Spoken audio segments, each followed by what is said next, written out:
Bismillahirrahmanirrahim. Assalamualaikum warahmatullahi wabarakatuh.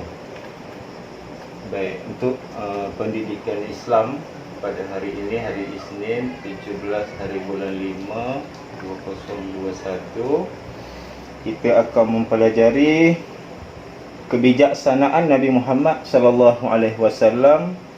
Boleh tengok dalam buku teks pada muka surat 146. Jadi sebagaimana yang kita tahu, sifat wajib bagi Nabi ni ada 4. Yang pertama adalah siddiq, iaitu benar. Yang kedua, amanah, jujur. Yang ketiga, tabligh,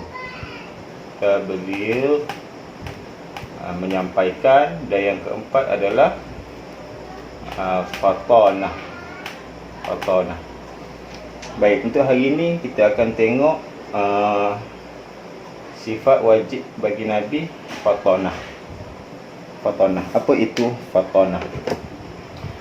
Baik, fatanah bererti apa dia?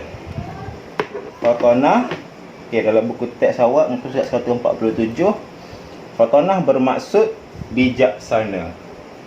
Fatanah bermaksud bijaksana. Bijaksana, berakal, budi dan pandai. Bijaksanalah. Jadi Nabi SAW adalah seorang yang bijaksana, seorang yang pandai. Nabi ni bukan orang yang bodoh-bodoh, dia orang yang bijaksana. Baik, apa yang membuktikan Nabi ni bijaksana? Kita tengok ada beberapa kisah yang memang ada dalam teks awak muka surat 148 dan 149. Dekat situ ada 5 kisah yang membuktikan kebijaksanaan Rasulullah sallallahu alaihi wasallam. Baik, kita tengok yang pertama, kisah yang pertama, peristiwa peletakan batu Hajarul Aswad. Hajarul Aswad ni adalah satu batu yang ada dekat Kaabah, batu daripada syurga. Hajar maksud dia batu, Aswad maksudnya hitam, batu hitam. Pada umur Nabi 35 tahun, pada masa tu orang-orang Mekah ni, suku kaum di Mekah ini membaik pulih Kaabah. Membaik pulih Kaabah setelah Kaabah ditimpa dengan banjir. Ini Kaabah, semua orang tahu kan, Kaabah dekat Mekah. Semasa dia orang membaik pulih Kaabah tu, dah siap semua, maka terjadi satu pertelingkahan. Siapa yang nak letak Hajarul Aswad ke tempat asal dia? Dia ada tempat asal dia lah, tempat asal Hajarul Aswad. Jadi masa dia orang tengah renovate tu, Hajarul Aswad ada tempat lain. Jadi lepas dah siap renovate tu, siapa yang nak angkat Hajarul Aswad ni untuk pergi letak ke tempat asal dia? Maka dia orang pun bergaduh siapa yang sepatutnya layak untuk meletakkan Hajarul Aswad di tempat asal dia. Bergaduh sampai dia orang ni nak berperang. Jadi timbullah cadangan, siapa yang orang pertama yang masuk ke dalam masjid pada keesokan harinya, orang itu layak untuk meletakkan Hajarul Aswad ke tempat asal dia. Jadi ditakdirkan Allah Subhanahu Wa Taala, orang pertama yang masuk ke masjid pada keesokannya harinya adalah Rasulullah sallallahu alaihi wasallam. Jadi Nabi lah orang yang layak untuk meletakkan Hajarul Aswad ke tempat asal dia. Tapi apa yang Nabi buat? Nabi ambil serban dia, Nabi bentangkan serban dia, dan Nabi meletakkan Hajarul Aswad dekat tengah-tengah ni. Dekat tengah-tengah.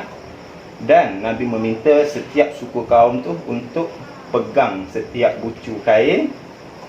Maknanya setiap kaum boleh pegang dekat bucu kain dan membawanya, dan mengangkat dan membawanya untuk diletakkan di tempat asal, di tempat asal dekat Kaabah. Begitulah kebijaksanaan Rasulullah maka suku kaum yang ada ni pun berpuas hati. Maknanya semua orang dapat angkat Hajarul Aswad untuk meletakkan di tempat asalnya. Okey, ini bukti kebijaksanaan Rasulullah sallallahu alaihi wasallam. Okey, itu yang pertama. Okey, peristiwa yang kedua, kisah yang kedua. Semasa Nabi sallallahu alaihi wasallam nak berhijrah daripada Mekah ke Madinah. Okey, daripada Mekah ke Madinah, masa Nabi nak berhijrah ni, Nabi tidak menggunakan jalan yang biasa. Nabi tidak menggunakan jalan biasa. Sebab apa? Sebab jalan yang biasa musuh-musuh tahu. Maka musuh-musuh tu bersedia untuk membunuh Nabi. Jadi Nabi menggunakan jalan yang lain. Ini kebijaksanaan Nabi, dan dia mengupah seorang lelaki yang bernama Abdullah bin Uraikid, iaitu bukan seorang yang beragama Islam, untuk membantu dia tunjuk jalan untuk ke Madinah.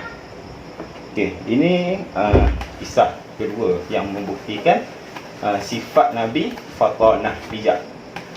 Baik, yang ketiga, mempersaudarakan kaum Aus dan Khazraj. Aus dan Khazraj, ini setelah Nabi berhijrah, Nabi mempersaudarakan kaum Muhajirin dan Ansar. Okey, Muhajirin orang yang berhijrah, dan Ansar penduduk asal Madinah. Maksudnya Muhajirin dengan Ansar ni Nabi satukan, Nabi persaudarakan. Jadi orang Islam tu jadi kuat. Yang keempat, membentuk piagam Madinah. Okey, sini Nabi buat piagam Madinah, dan dalam piagam Madinah itu ada prinsip penting, iaitu hubungan penduduk Madinah. Okey, ini kita dah belajar di tempat yang lain lah, piagam Madinah ni. Baik, yang kelima, usahawan yang unggul. Rasulullah sallallahu alaihi wasallam diamanahkan untuk menguruskan perniagaan Sayyidatina Khadijah. Khadijah ni isteri Nabi, ya.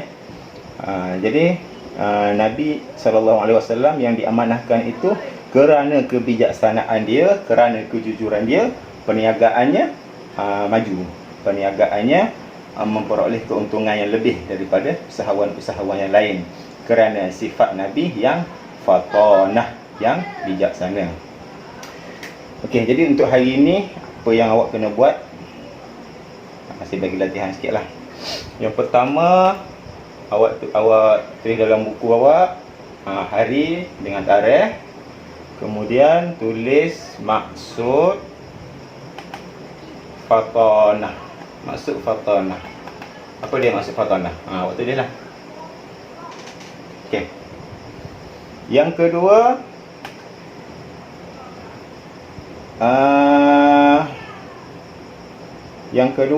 awak boleh pilih antara 5 keunggulan sifat fatanah Nabi ni. Ada 5 peristiwa yang saya ceritakan tadi tu. Awak pilih 2 sahaja. Okay, awak pilih 2. Awak nak pilih nombor 1 ke, nombor 2 ke, nombor 3 ke, nombor 4, nombor 5, yang mana yang awak nak pilih, dan awak salin di dalam buku di sini. Okey, 2 kisah, 2 peristiwa kebijaksanaan Rasulullah sallallahu alaihi wasallam. Okey, jadi jangan lupa letak tajuk tajuk dia fatanah.